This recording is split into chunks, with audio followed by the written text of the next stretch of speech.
Kubera title ఇష్యూకి సంబంధించి మనతో మాట్లాడడానికి కో ప్రొడ్యూసర్ మల్లేష్ గారు ఉన్నారు. ఒకసారి ఆయనతో మాట్లాడదాం. హలో అండి. హలో అండి.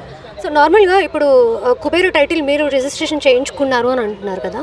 సో చేయించుకున్నాక కూడా మళ్ళీ ఎందుకు ఇలాంటి ఇష్యూ మీరు ఫేస్ చేస్తున్నారు? అంటే ఏమైనా ప్రాబ్లమ్స్ ఉన్నాయా మీకు ఇండస్ట్రీ? అదే పాయింట్ మీద మేము కోర్టుకి వెళ్ళడం జరిగింది.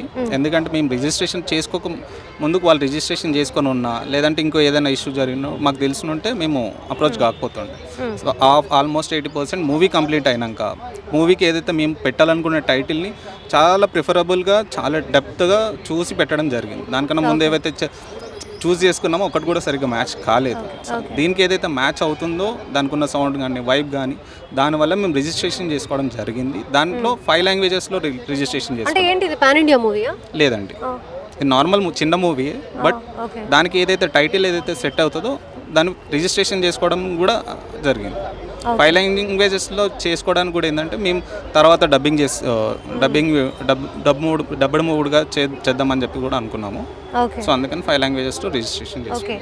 సో 90% షూట్ ఎప్పుడు కంప్లీట్ చేశారు? మీరు ఏ ఇయర్లో కంప్లీట్ చేశారు? 2023లో. 2023లోనే అయిపోయింది.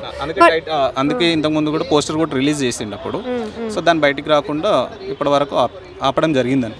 ఓకే, 90% షూట్ కంప్లీట్ అయిపోయినప్పుడు యూట్యూబ్లో కానీ లేకపోతే ఇంకెక్కడైనా సోషల్ మీడియాలో కానీ మీ సినిమాకి సంబంధించి ఎందుకు పోస్టర్స్ కానీ గ్లిమ్స్ కానీ లేకపోతే ఇంకేమైనా సాంగ్స్ కానీ ఎందుకు రిలీజ్ చేయలేదు? రిలీజ్ అయ్యిందండి. ఓకే, మీరు నెట్లో చూస్తే మీకు అన్ని దొరుకుతాయి. ఓకే, ఇప్పుడు కుబేరా నెట్లో సెర్చ్ చేస్తే ఆబ్వియస్లీ శేఖర్ కమ్ముల మూవీ వస్తుంది. పెద్ద మూవీ కాబట్టి అదే వస్తుంది. అందుకే ఎంతమంది పోస్టర్ కూడా మీకు చూపించాను. యూట్యూబ్ ఏ యూట్యూబ్ ఛానల్లో రిలీజ్ చేశారు? యూట్యూబ్ ఛానల్ చేయలేదండి. ఎక్కడ చేశారు? ప్రొడ్యూసర్గా ఏవేవైతే ఇంటర్వ్యూస్ ఇచ్చారో దీని గురించి సంబంధించి, సో ఎప్పుడైతే మాకు ప్రాబ్లం స్టార్ట్ అయిందో అప్పుడు అన్నీ ఆపేసేసి ప్రొడ్యూసర్ గారు లీగల్గా అప్రోచ్ అయ్యారు. ఓకే, సో 2023లో మీరు ఈ టైటిల్ రిజిస్ట్రేషన్ చేయించుకున్నారు అని అంటున్నారు. కానీ ఇప్పుడు శేఖర్ కమ్ముల కుబేరా ఎప్పుడు వీళ్ళు రిజిస్ట్రేషన్ చేయించుకున్నారని మీకు ఎప్పుడు తెలుసు? వాళ్ళు రిజిస్ట్రేషన్ చేయించుకోలేదండి, డైరెక్ట్ యూజ్ చేస్తున్నారు కాబట్టి మేము లీగల్గా అప్రోచ్ అయ్యాం. ఓకే, అండ్ అలాగే ఈ ఇష్యూకి సంబంధించి శేఖర్ కమ్ముల కానీ ధనుష్ కానీ లేకపోతే ఆ మూవీ టీమ్కి సంబంధించిన వాళ్ళు ఎవరైనా రెస్పాండ్ అయ్యారా? మూవీ టీమ్కి సంబంధించిన వాళ్ళకి తెలవాలని చెప్పేసి మేము ఇలా ప్రెస్ మీట్ పెట్టడం జరిగింది. Okay, okay, already issue start అయ్యి మీరు 2023లో రిజిస్టర్ చేశారు అని అంటున్నారు. ఇది 2025. అంటే ఈ ఇష్యూ బయటికి రావడానికి కానీ మీరు కేసు ఎప్పుడు ఫైల్ చేశారు? 2024లో.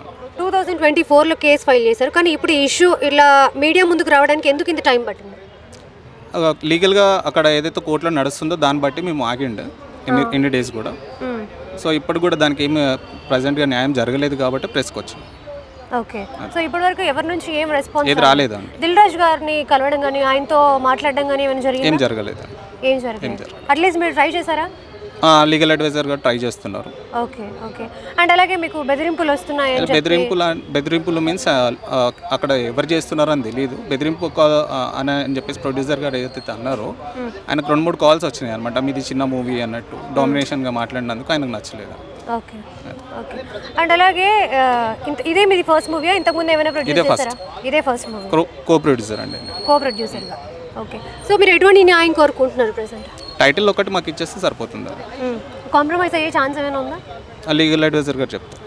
Okay, okay, thank you.